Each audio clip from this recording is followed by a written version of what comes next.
Boule à neige. Partout où Tom se rend, il entend des bips. C'est normal quand il se trouve dans un supermarché, à côté de jeunes qui jouent avec leur portable. Mais quand il est tout seul, tout de même, il ne peut pas se retourner vers les gens et sourire intérieurement, interroger du regard, taper des pieds pour étouffer le bruit. Quand Tom est seul, il envahit sa maison de bruit de fond pour ne pas l'entendre. Ce n'est pas si grand chez lui. Un petit 3 pièces, avec un bureau, bibliothèque, une chambre immaculée. Rien ne dépasse. Tout est encastré. Son univers est un peu médical, même s'il ne prend aucun médicament. Il ne prenait aucun médicament. Maintenant, il prend des médicaments. Ils sont dans la salle de bain. Bip fait le bruit venant de nulle part, soi-disant. Mais mince alors, c'est quoi ce bruit? Est-ce que j'entendrais des bruits sourds? Gémit-il. Il regarde le médicament qu'il doit prendre. Il le regarde bien. Ce serait pas à cause de toi que j'entends des bruits, essaie-t-il. Il fait une bouille si impressionnante, une véritable menace envers une ridicule petite boîte en carton, avec ouverture facile, indication manuscrite sur le côté. Soudain, son ordinateur portable s'arrête, et la vidéo qui diffusait un bruit de fond de série complètement déjanté, donc à propos, s'arrête. Forcément, mais brutalement. La boîte de médicaments ne répond pas.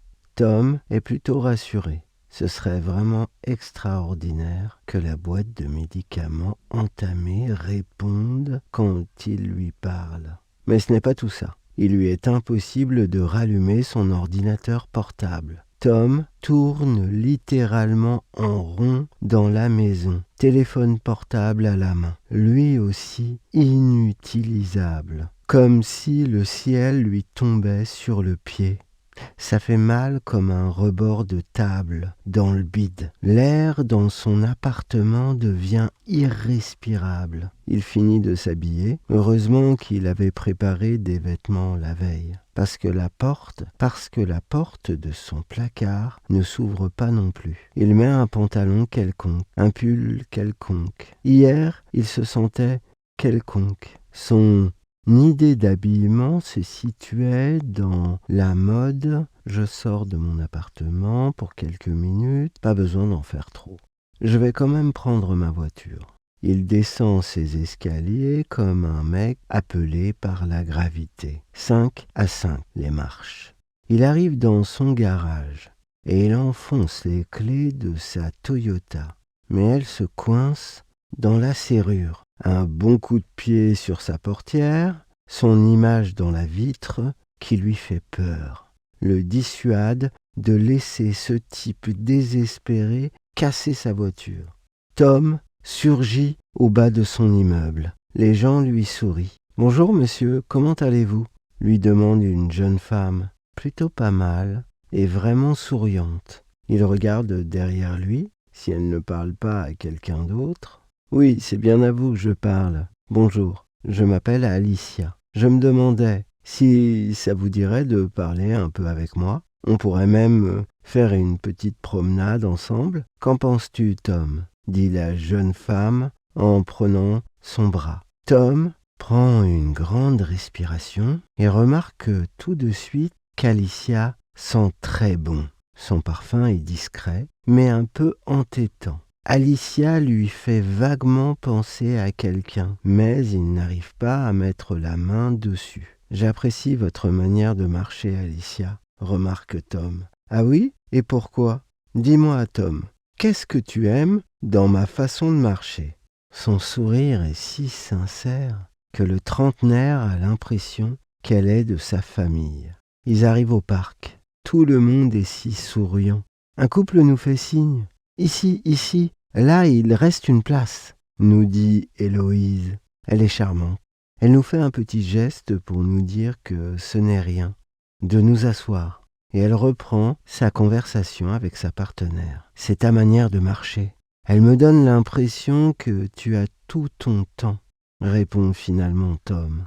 Le ciel se couvre de nuages uniformes et le beau paquet de gens souriants qui sont dans le parc, la rue, lèvent les yeux au ciel et crient comme des groupies. Ils se lèvent, un grand cri d'effroi et de bonheur rugit quand l'œil recouvrant le ciel apparaît. C'est comme le démarrage d'une grande roue au parc d'attractions. Tom n'a pas son portable avec lui, donc pas moyen d'immortaliser ce moment. Il n'a que ses yeux pour regarder l'œil. Depuis qu'il est arrivé sur Paris, il n'a fait que travailler. Son emploi de commercial lui prend tout son temps. Il fait un tabac avec les propriétaires et les locataires. Il a finalement fini de développer son bébé, une formule innovante de gestion locative intelligente. Ça faisait des années qu'il planchait dessus. Il reçoit enfin les fruits de ses efforts.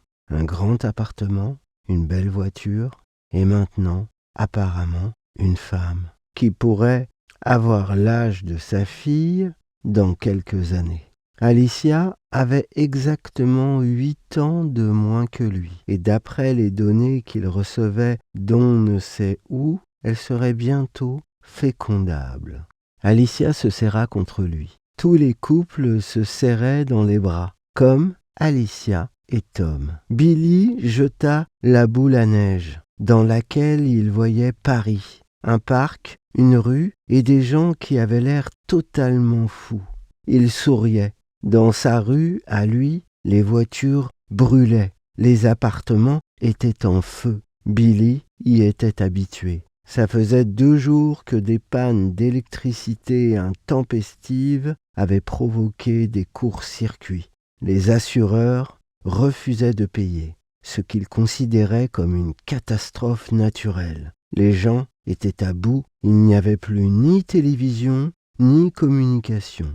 L'État avait encouragé la population à passer à l'énergie renouvelable et les voitures consommaient presque toutes de l'électricité. Mais l'électricité était devenue totalement incontrôlable. C'était le chaos. Une vieille dame entra dans le magasin dévasté. Elle récupéra quelques boîtes de conserve et se baissa à nouveau. « Vas-y, passe, mamie. » Madame Saroum monta les escaliers jusqu'au dernier étage de l'immeuble.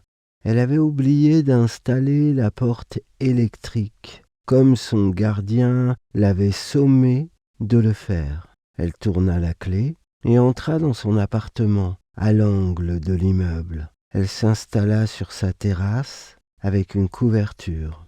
Elle ouvrit une boîte de conserve, elle se servit un verre de vin. Un feu d'artifice composé de maisons qui brûlent, d'avions qui explosent, ne cessait d'éclairer le ciel.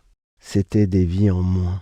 Elle mit sa main sur son cœur et la leva vers les étoiles. « L'univers vous accueille maintenant, » dit-elle calmement. Elle sortit de sa poche la boule à neige et la posa à côté de sa collection.